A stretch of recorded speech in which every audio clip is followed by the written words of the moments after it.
Bien chicos, continuando con el proceso histórico, es momento de hablar de la República, o en el latín conocido también como res publicus, ¿no? Es la cosa pública. Si te acuerdas un poco, retrocedes un poco de la clase pasada, de repente te acuerdas por ahí del hacer público, ¿no? Del hacer público. Bien, la República es un periodo bastante extenso, ha tomado toda la pizarra chicos, así que siéntete bien, bien, agarra tu lápiz, tu cuaderno, toma nota y empezamos. Yo he dividido todo el proceso histórico solamente de la República en 6 acontecimientos importantes. El primero es la lucha de los plebeyos. Bien, ya les hablé un poco de la monarquía, recuerdan, ¿no? Los latinos, luego de derrocar a la otra monarquía que se había establecido, inician la República. Bien, y tenemos la lucha de los plebeyos. Tú ya sabes qué son los plebeyos, si no sabes, ponle pausa a este video, retrocede en la pirámide social que hicimos, ahí pues está. Los plebeyos instauran, luego de la lucha, los resultados declaran lo siguiente: ley de las 12 tablas. ¿Esto qué decía? Decía que todos los pobladores, o todos los habitantes, por lo menos dentro de los plebeyos, tenían ¿qué cosa? Derechos. ¿Ok? Y tenían derechos y a la vez también tenían deberes. Sin embargo, los derechos van a ser aporte importante en sí de toda la cultura romana. No te olvides, ¿bien? Aquí lo vamos a mencionar, luego vamos a profundizar más cuando hagamos aportes culturales, pero no te olvides de los derechos. Todas las personas y los individuos tenían derechos. Además de esta ley se aprobaron más leyes. Dice, ley Licinia. Esta ley Licinia fue aprobada por el consulado, ¿ok? Por el consulado. ¿Y qué decía esta ley? Decía, era una ley de exclusión, ¿ok? La ley decía que se debía excluir a aquellas personas que no tenían la esencia de los latinos. ¿Quiénes son los latinos? Los latinos son los fundadores de Roma, ¿no? Que si no tenías esta esencia, si no eras latino puro, de sangre, te excluían de los cargos públicos, te excluían de esta sociedad política que se estaba generando. Si tenías, por ejemplo, sangre etrusca, ¿no? No podías pertenecer, eras ignorado, ¿no? Eras excluido, como se menciona. Y esto fue aprobado por el consulado lo llevó a prueba, ¿no? Ahora, luego tenemos la ley de Canuleia, o Canuleia, ¿no? Esta aprueba el matrimonio mixto, ¿ok? El matrimonio mixto. Pero el matrimonio mixto, ¿en qué sentido? Es decir, aprueba el matrimonio entre los patricios y otro grupo social. ¿Recuerdas? ¿Quiénes eran los patricios? Eran los fundadores de Roma. Ahora, los patricios podían casarse con ¿quiénes? Podían casarse con los plebeyos. ¿Ok? La ley de Canuleia, no te olvides, aprueba el matrimonio mixto y se podían casar o contraer matrimonio los patricios, fundadores de Roma, con los plebeyos, ¿no? Eran ciudadanos romanos, pero excluidos de la política, digamos. En esto es como casar a personas muy ricas con personas de clase media alta, digamos, ¿no? Surge una nueva élite, como lo menciono acá. Una nueva élite. ¿Okay? Esa nueva élite, vulgarmente, no eran nobles, porque no tenían esa sangre de los fundadores, sino los conocen como ¿qué? Como noblitas. ¿Ok? Esto era vulgar, una burla, se podría decir. Primer acontecimiento. Segundo acontecimiento, las guerras expansivas. Durante la República, Roma va a ir delimitando su mayor expansión. Cuando hagamos el mapa, en la siguiente clase creo, vas a ver que Roma ocupó toda la cuenca del Mediterráneo. En algún momento quizás estuvo también en 3 continentes, ¿no? En Europa, obviamente, en una zona de Asia y una zona de África también, ¿no? Ocupó esos 3 continentes y tuvo bastante presencia a lo largo de muchos años. Entonces, eso se logró a través de ¿qué? De la expansión. ¿Pero cómo te expandes? ¿Con tratados políticos? Podría ser, pero no, primordialmente era con guerras. Bien, tenemos las guerras de las Samitas, su expansión asiática, las guerras pírricas, su consolidación asiática, pero vamos a hablar aquí de una guerra muy importante, que vendría a ser las guerras púnicas. ¿Qué son? Aquí te explico. Las guerras púnicas se expandieron del 264 hasta el 146 antes de nuestra era, obviamente, y enfrentó a dos reinos, ¿no? Digamos, a 2 pueblos, a 2 ciudades. Por un lado tenemos a Roma y por un lado tenemos a Cartago. ¿Ok? Cartago. Ambos en la zona occidental del Mediterráneo, ¿no? Imagina el mar Mediterráneo y aquí está la zona occidental.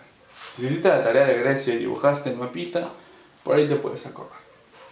Causa: rivalidad comercial por el Mediterráneo. ¿Por qué se originó esta guerra? ¿Por qué? Por la rivalidad comercial. ¿Te acuerdas de las guerras médicas de los persas con los griegos? ¿Por qué era? También era comercial y marítimo. De la misma forma, las guerras púnicas también se fue por la rivalidad comercial y el control ¿de qué? Del mar Mediterráneo. Que este mar estado pero lleno de guerras. ¿Pero por qué? Porque el comercio era muy importante. El comercio era elemental para la subsistencia. La agricultura era para alimentarse, para bien. Pero ¿para qué era el comercio? Para la acumulación de riquezas. ¿Ok? Egipto, los persas, los griegos, los romanos, mesopotámicos, todos desarrollaban comercio. Entonces, esto es, digamos, la primera parte para lo que después, en el feudalismo y en la Edad Moderna, ¿no?, estalla y se vuelve un boom, ¿no?, en la aparición del dinero, etc. Entonces, en esto existieron dos líderes militares, dos monarcas, ¿no?, que lideraron ambas partes. Por el lado romano teníamos a Escipión y por el lado cartaginense teníamos a Aníbal. Primero, Aníbal logra ganar a los romanos en la batalla de Canas. Aquí está, batalla de Canas. Sin embargo, después los romanos logran recuperarse y logran ganar posteriormente en la batalla de Zama. Entonces teníamos el marcador de así, ¿no? 1-1, Roma y Cartago. Entonces, Roma, aprovechando que el pueblo cartaginense estaba debilitado, estaba muy débil por haber perdido la guerra, ¿qué hizo? Y dio un contraataque en general. Este contraataque, ¿qué logró? Logró vencer por segunda vez a los cartaginenses. Bien, logran vencer, y si los vencen, ¿qué sucede? Se apoderan de toda la zona del Mediterráneo occidental. ¿Y qué pueden hacer cuando se apoderan? Son los mayores líderes del comercio en Occidente, obviamente a nivel marítimo, ¿no? Y en terrestre también, ocupaban toda la zona. Lo que fue Grecia en un momento, ¿recuerdas? Gobernando ahí en la zona marítima, lo fue también Roma. Entonces, ¿qué sucede? ¿Cuál es la consecuencia? Si te preguntan en el examen, consecuencia de las guerras púnicas: dominio comercial romano. ¿Ok? Nunca te olvides, dominio comercial romano. Entonces entramos a esta fase, la parte 3. Una vez que Roma ya está consolidada, ¿no?, ya tiene bastante poder, ya tiene algunas leyes nuevas, ha aprobado ciertas cosas para ampliar su base política, también ha ampliado su territorio a través de guerras, ya empiezan los problemas ya no tanto externos, empiezan los problemas a un nivel interno. Y aquí entramos a las reformas. ¿Ok? Reformas. ¿Pero de quiénes? De los hermanos Graco.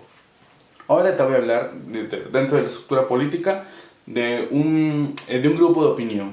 ¿Ok? ¿Te acuerdas de los tribunos de la plebe? ¿Qué eran? Eran los representantes de los plebeyos, ¿no? Podían emitir una opinión, ¿no? Podían vetar, digamos, ¿no? El patricio daba cierta norma, ellos podrían decir, no, eso no se debe hacer porque no favorece a los plebeyos. Sin embargo, ellos no podían votar. Podían vetar, pero no votar. ¿Okay? Vetar es que tú puedas impedir cierta cosa. Votar es que tú emitas tu opinión a través de una cédula, pues, ¿no? Bien, reformas, los hermanos Graco. Los hermanos Graco tenían origen patricio. ¿Quiénes eran? Tiberio y Cayo. ¿Qué quiere decir que ellos tengan origen patricio?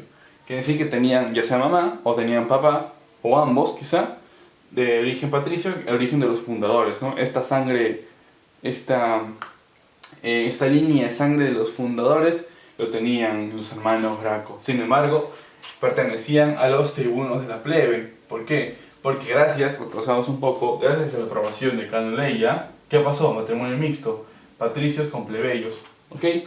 Tenían un padre patricio y una madre plebeya, entonces por eso pertenecían a esa parte de los tribunos de la plebe.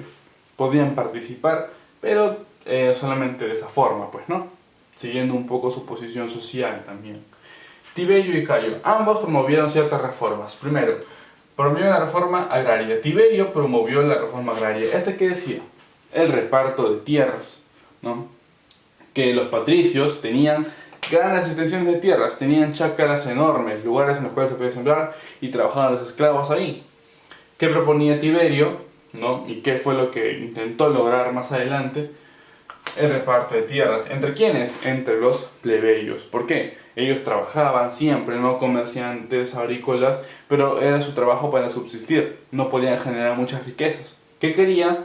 Reparto de tierras. Que el patricio dé un poco de sus tierras para los plebeyos. Eso es lo que quería Tiberio. ¿Qué es lo que quería Cayo, su hermano? La ley fragmentaria. Eso quiere decir que el trigo barato para los plebeyos. Que se venda el trigo barato para los plebeyos. En esta época no tenían lo que ahora tenemos, por ejemplo, no sé, un alimento caro, no sé, quizá un ceviche, ¿no? Calamar, langostino, ¿no? Eran cosas indispensables. En estas cosas indispensables teníamos al trigo. El trigo era como el arroz para nosotros, ¿no? Era algo de día a día. Y a ellos, para los plebeyos, era bastante caro conseguir el trigo. Que es lo que propuso Cayo, ¿no? Que se vende el trigo barato para los plebeyos, ¿no? Es una de sus propuestas desde su posición como tribuno en la plebe. Sin embargo, estas propuestas tenían apoyo popular, obviamente, porque los plebeyos eran más que los patricios, tenían bastante apoyo popular, pero no tenían apoyo de la zona alta de los políticos. Tenían apoyo de los plebeyos, pero no de los patricios. Y estas normas, estas reformas, perjudicaban a los patricios. Entonces, este tipo de enfrentamientos iba a haber siempre. ¿Y esto en qué terminó? En esto. Los hermanos Graco fueron asesinados porque no beneficiaban a los patricios. Es decir, todo lo que ellos proponían desde su posición política no favorecía en nada a lo que dicen los patricios. Al final, ¿qué pasó? El consulado, ¿no? Digamos, los cónsules, ¿no? Lleno de patricios, estaba ahí diciendo, oye, mira, esto no nos favorecen, ¿qué podemos hacer? Se organizaron ciertas cosas y los mataron sin querer, digamos, ¿no? Sin querer, queriendo, pero ahí acuchillándolos en una gresca, quizá en un movimiento social, cuestiones así. Y esta no es la primera vez que pasa, va a pasar más adelante, así que atento. Bien, esta es la primera parte. Tenemos lucha de los plebeyos. Con estas luchas que se consiguieron ciertas leyes. Además, las guerras expansivas. Otra vez participación de los plebeyos, pero esta vez ya a nivel político, con los hermanos Graco, que promueven ciertas reformas, pero al final terminan mal. Luego vamos a entrar a las guerras civiles, chicos. Bien, pero eso lo dejamos ya para el siguiente video para que esto no sea tan largo.